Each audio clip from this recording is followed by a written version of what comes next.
Hey Jeff, this is how we're going to remove these bolts on this behind your knife grinder where the chain is.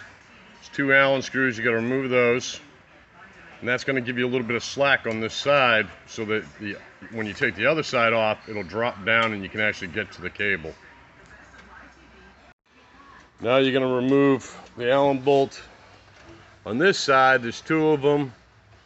One where that hole is above his hand and the other one he's taking out right now.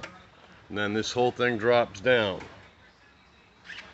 Okay, and now you can see where the cable is, right here. And that's the piece, there's a collar on it. And for the collar, you're gonna have to squeeze this clamp here.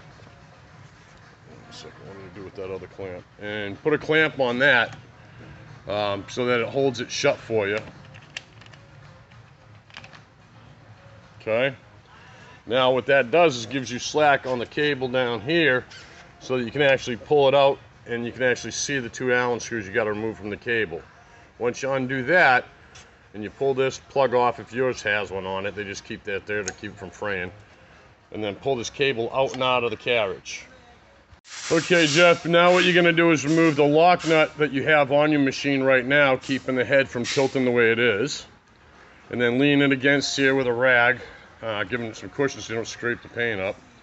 And then put the 2 skinnier nuts on that we're sending down to you and replace on it and lock them together.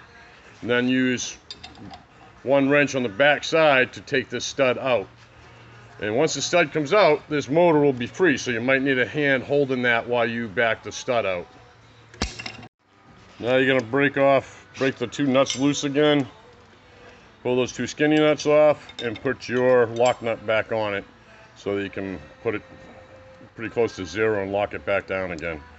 And you'll be back up and running. Okay, here's the stud being removed, and there's the hole from the motor, and you can see that the motor's just sitting up on top of the carriage. Then all you have to do is remove the screws out of this box and replace your wires wire for wire. And you're basically backwards that process to put the motor back on, and you're done. And I've already tested the collar on the other motor that I'm sending down to you, so it should be pretty straightforward and an easy replacement. If you have any trouble, give me a call.